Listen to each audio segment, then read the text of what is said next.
suiviez ou non la politique en Israël, que vous vous sentiez Rak Bibi ou plutôt Rabin Forever, il y a fort à parier que vous n'ayez aucune idée de ce que vos hommes politiques préférés ou détestés chantonnent sous la douche, écoutent dans leurs AirPods ou s'il leur arrive parfois de mettre le volume à fond en déhanchant leur corps meurtri par les assauts répétés et quotidiens de leur vie tumultueuse. J'ai décidé d'entrer dans la vie musicale intime des grands noms de la scène politique israélienne, de chercher à capter leur sensibilité pour découvrir les hommes et les femmes qui se cachent derrière des visages publics souvent froids et inaccessibles. Pour commencer cette saga, il me semblait impossible de ne pas commencer par le roi lui-même. Haï, vénéré, détesté, idolâtré, Benjamin Netanyahou n'est pas fait pour la politique, il est la politique. Mais quel que soit ce qu'on pense de l'homme, nous ne parlerons pas ici des affaires 1000, 2000, 4000, encore moins de la série House of Cards ou Game of Thrones. Non, ce qui nous intéresse, c'est de pénétrer le cœur de Bibi. Au cours de mes très sérieuses recherches, j'ai récolté quelques informations sur l'homme et ses goûts musicaux. Elles ne sont cependant pas nombreuses et pour cause, Bibi n'est pas connu pour être spécialement passionné de musique.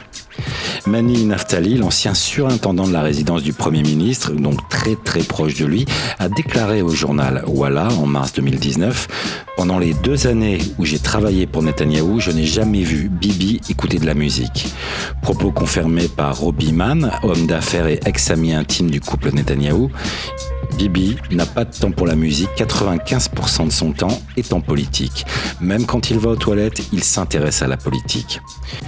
Ok, c'est entendu, mais en mon fort intérieur, je me dis que ce n'est pas possible. Quand chaque homme, il y a au moins une note ou deux qui résonnent. Alors oui, peut-être Bibi est à la musique ce que Mad Max est à la comédie romantique, mais il doit bien y avoir quelque chose. Et j'ai trouvé. Oui, j'ai trouvé.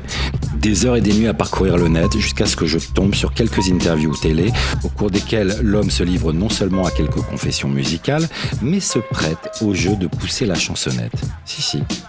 C'est le cas par exemple en compagnie de Shimon Peres sur Arutz 2 en 1995. À plusieurs reprises, Bibi, et de manière répétée, fait part de son admiration pour Arik Einstein et déclare beaucoup apprécier le chanteur.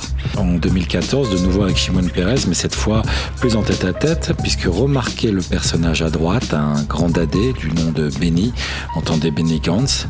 À cet instant, aucun des deux ne sait encore qu'il va pourrir la vie de l'autre 5 ans plus tard. Non, ici l'esprit est bon enfant et Bibi semble même heureux d'interpréter Shir Sha'era, la chanson du convoi d'Arik Einstein, à la résidence du président à l'occasion du jour de l'indépendance.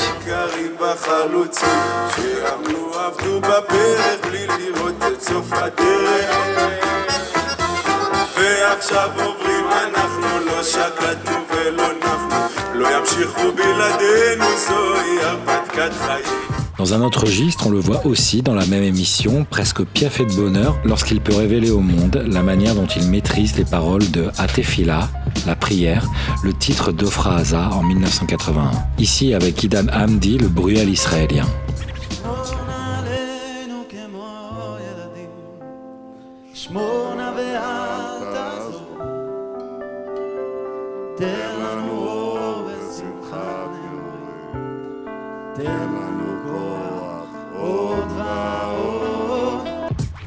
À noter qu'Idan Hamdi a fait exploser sa brutalité depuis qu'il joue aux côtés de Lior Raz dans la série à succès Fauda.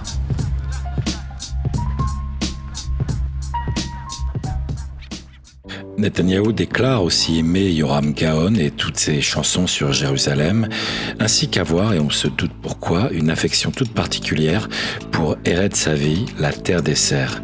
Chanson hommage à son frère décédé, Yonatan Netanyahou, en 1976, lors de l'opération Entebbe. Enfin, impossible de refermer le volet Bibi sans citer sa rencontre avec le musicien légendaire Cliff Richards lors de sa venue en Israël en 2013. À cette époque, le couple reçoit et Bibi semble au fait du registre de l'artiste. Regardez plutôt.